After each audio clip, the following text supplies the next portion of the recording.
Matapos talunin si Clone Number 7, lumapit ang Sword Seeker sa CEO at sinabi na alam niyang gising siya.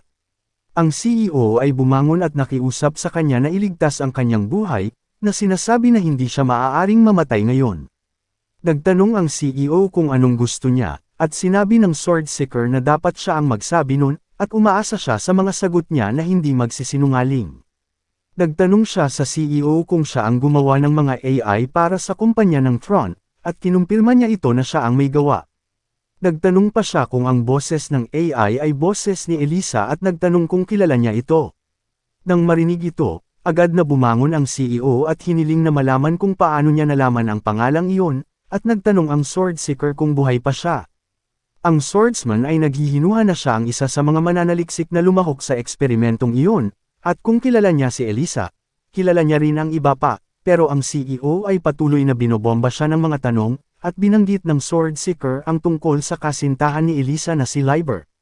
Pero siya ay patuloy na naistorbo ng CEO, at desperado na sinasabing ibibigay niya sa kanya ang DEP kung sasabihin niya kung nasaan si Elisa.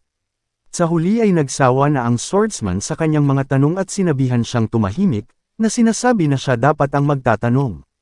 Sinabihan siya ng Swordsman na ilabas ang lahat ng nalalaman niya tungkol sa kanyang kasamahan na si Liber. At sinabi sa kanya ng CEO na matagal na niyang narinig ang pangalang iyon, pero hindi sila naging malapit para matawag na kasamahan at hindi sila magkasundo. Ang Sword Seeker, na may nakamamatay na titig, ay nagsabi ng mabuti na pinaplano niyang patayin si Liber mismo. Ang CEO, na natakot sa pahayag na ito, ay nagsabi na hindi niya alam ang maraming impormasyon, maliban sa lokasyon ng workshop na ginamit ni Liber 50 taon na ang nakakaraan. Ang Sword Seeker ay nagsasaad na mas mabuti na ang kaalamang iyon, at inutusan ng CEO na isulat ang lokasyon ng workshop. Pinuhat niya si Clone Number 7 sa kanyang mga balikat para umalis, ngunit pinigilan siya ng CEO sa huling pagkakataon at nakiusap na sabihin sa kanya kung nasaan si Elisa.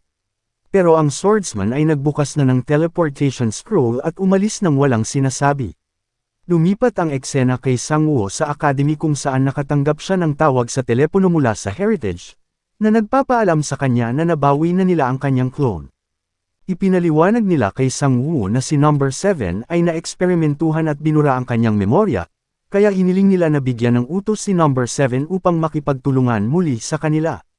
Sinabi ni Sang-woo na gagawin niya iyon kaagad, at natapos na ang tawag sa telepono. Si Sang-woo sa kanyang isip, ay sinasabi ang tungkol sa kung paano tama ang kanyang hula, at sa pagtaas ng antas ng mga stats at kasanayan, mapapabilis ang pag-angat ng kanyang ranggo. Sinabi niya na tumaas ng 30 ang lahat ng kanyang pangunahing istatistika at nakakuha pa ng 2 bagong kasanayan mula rito, at pabirong iniisip kung maaaring makidnap muli si Number 7 ngunit sinampal niya ang kanyang sarili at itinigil ang pag-iisip na ito, na sinasabing ipinangako niya na tatrituhin ang kanyang mga clone bilang mga tao at hindi mga kasangkapan lamang.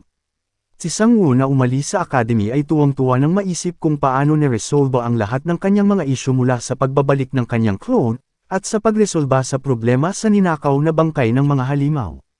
Ibinulalas niya kung gaano kahusay ang mga bagay-bagay, pero sa kasamaang palad para kay Sang-woo, medyo hindi ito maganda. Lumipat ang panel sa isang monologue sa masamang chismis tungkol kay Sang-woo, na nagsimula mula sa hunting grounds. Ang chismis ay tungkol sa kung paano hindi lamang tinalo ni Sang-woo ang isang team ng B-rank hunters, kundi pati na rin ang isang A-rank hunter na nagsimula na ring kumalat. Ang punot dulo nito, na alam natin, ay dahil ninakaw nila ang kanyang mga halimaw na bangkay, ngunit habang ang chismis ay nagsimulang kumalat, ang kwento ay unti-unting nagbabago, na tulad ng mga bagay na, kamatayan ang naghihintay sa iyo kung lulusubin mo ang paligid ni Sang-woo o ikaw ay papahirapan kung ikaw ay pupunta laban sa kanya, na nagsimulang kumalat ito na parang apoy. Ganito nagsimula ang masamang reputasyon ni Sang-woo at habang lumalala ang mga chismis na ito, walang nang ahas na tumingin sa mga clone ni Sang-woo dahil sa takot na baka maparusahan. Lumipat ang eksena sa isang bar kung saan makikita sina Sang-woo, Hae-young, at Choi na nagiinuman para ipagdiwang ang kanilang tagumpay sa kompetisyon sa 3-on-3. Pinati ni Sang-woo silang dalawa sa ginawang nilang kamangha-mangha, pero sinabi nila kay Sang-woo na siya ang gumawa ng lahat sa huli. Muli, sinigaw ni Sang-woo na ang buff ni Choi ay ang pinaka-the best, na nainis si Choi at sinabi na pwede na niyang itigil ang usapin na iyon tungkol sa buff niya. Nang biglang, isang lasenggo ang pumunta kay Sang-woo at hinarap siya. At sinabi kay Sang-woo na kung iniisip niyang B-ranker siya ay kaya na niyang umikot kahit saan, at gawin ang kahit ano. Nagtanong si Sang-woo kung sino siya pero hindi ito nakikinig at sinabi niyang may sasabihin siya kay Sang-woo. Sinisigawan niya si Sang-woo at nagtanong kung bakit ang B-rank hunter na tulad niya, ay kinokontrol ang F at E-class hunting grounds. Siya'y naging emosyonal at isinasaad na ginamit niya ang kanyang buong pera upang makapasok sa hunting grounds, ngunit naging area na iyon ni Sang-woo at kinuha ang lahat ng resources. Si Sang-woo ay nalilito, at nagsabi sa kanya na huminahon lang at isinasaad na hindi magagawa ng kanyang mga clone na pumunta sa hunting grounds na mas mababa sa C-rank. Kaya hindi niya alam kung ano ang kanyang sinasabi, ngunit ipinakita sa kanya ng lasing ang isang larawan sa kanyang telepono, dahilan para manigas si Sang-woo. Ito ay larawan ng kanyang clone na si number 2, at kinukuha ang ilang mga resources mula sa mga hunters na nangangaso. Ang lasing na hunter ay galit na galit at tinanong si Sang-woo kung bakit niya ginawa ang bagay na iyon, at pwede namang sabihin sa kanila kaagad na siya na ang nagmamay-ari ng lugar na iyon. Lumipas ang ilang oras at makikita ang tatlo na naglalakad pa uwi, at pinag-uusapan ang nangyari kanina sa lasing. Nagtanong si Hae-young kung ano ang eksaktong nangyari, at sumagot si Sang-woo na tila ginagambala ng mga taong nagpapanggap na si clone number 2 ang hunting grounds, at ninanakaw ang kita ng ibang tao. Hindi makapaniwala si Hae-young at inulit at sinabi ni Sang-woo na may mga peking nagpapanggap na mga clone niya. Tinanong ni Sang-woo si Choi kung narinig ba niya ang tungkol dito na gumagawa na ng di makatarungan ang mga peking iyon sa kanilang sarili, pero sinabi ni Choi na wala siyang narinig tungkol dito. Pagkatapos ay nagtanong si Sang-woo kay Hae-young kung may narinig ba siya tungkol dito, na isinasaad na siya ay isang F-class hunter din, ngunit sa nakakunot nitong mukha, ay sinabi niya kay Sang-woo na hindi pa siya nakakapunta sa isang hunting ground. Si Sang-woo, nagulat na gulat, ay nagtanong kung bakit at ipinaliwanag ni Hae-young na ipinangako ito ni Sang-woo na dadalhin siya sa kanyang unang hunting ground pagkatapos niyang makapasa sa kolehiyo, ngunit mukhang tuluyang nakalimutan ito ni Sang-woo. Pinag-isipan ito ni Sang-woo saglit at nagpasya siya at sinabi kay Hae-young na pupunta sila bukas. Sobrang na-excite siya at makikita si Choi na na-depressed dahil siya ay naging third wheel.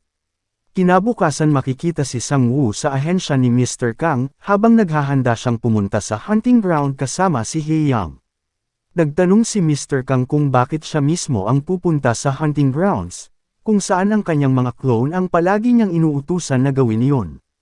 Isinaad ni Sang-woo na siya ay nangako sa isang tao na gagawin nila ito, at binanggit din niya na may ilang hunter na nagpapanggap na mga clone at ninanakaw ang mga kita ng ibang tao, kaya gusto niyang mag-imbestiga.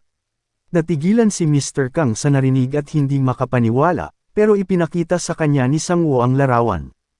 Hindi maikakailang si clone number 2 ito at direktang tinanong ni Sang-woo ang kanyang clone kung siya ba ang nasa larawan, ngunit sinabi niyang hindi siya ito.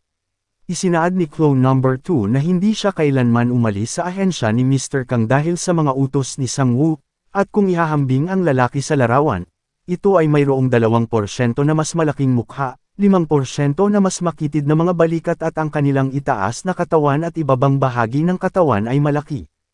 Kinawayan siya ni Sang-woo at sinabi na siya ay naniniwala sa kanya, at tinanong si number 2 kung personal niyang makikita ang taong ito, ito'y makikilala kaya niya, at kinumpirma ito ni number 2 na kaya niya. Lumipat ang eksena sa E-rank hunting ground na tinatawag na Skeleton Village, kung saan makikita si Hae-young na madaling tinalo ang halimaw doon. Pinuri siya ni Sang-woo at sinabi kung gaano siya kahusay sa kung ano ang kanyang ginagawa dito, at hindi maikakailang matatapos niya kaagad ang pagsusulit sa pagtaas ng kanyang ranggo. Sinabihan niya si clone number 2 ng isang bagay, at si clone number 2 ay umalis. Nagtanong si Hae-young kung saan siya pupunta, at sinabi lang ni Sang-woo na huwag siyang pansinin at isinasaad na hinahanap niya lang ang susunod na lugar na pupuntahan nila. Pero maliban pa dito, binanggit ni Hae-young kung paanong napakatahimik ng hunting ground at hindi pa siya nakakakita ng ibang tao dito. Si Sang-woo, na pinagpapawisan, ay hindi maiwasang makaramdam na siya ang may kasalanan. Lumalabas na inutusan ni Sang-woo si number 2 na hanapin ang mga nagpapanggap, at makikita ang kanyang clone na tumitingin sa hunting ground sa paghahanap sa mga impostor. Lumipat ang eksena sa isang grupo ng mga hunters sa Skeleton Village Hunting Grounds, na nangangaso ng mga skeleton monster. At biglang lumabas ang mga impostor na clone ni Sang-woo, at nagtanong kung saan sila nakakuha ng permiso upang manghuli dito. Ang mga hunters, na labis na natakot, ay humingi ng paumanhin at sinabi sa kanya na hindi nila ito sinasadya. Sinabihan sila ng mga impostor na iwanan ang mga bangkay ng halimaw at umalis na sa lugar, at ang mga hunters, ay nag-aatubili na isuko ang kanilang nahuli, at sinabing sila ang nanghuli nito. Pumunot ng kutsilyo ang impostor at sinasabi na mukhang hindi niya kilala kung sino siya, at ang mga hunters ay nag-aatubili na umalis, at nakabitin ang kanilang mga ulo sa pagkainis. Habang tinitingnan ng impostor ang mga items, bigla siyang nanginig sa galit at ibinato ang iilang mga bagay. Hinubad niya ang kanyang disguise at sinasabi ang sakit na dinanas niya, at ang sakit na dinaranas nila dahil kay Sang-woo. Sino ang impostor na ito at ano ang gagawin ni Sang-woo para malutas ito?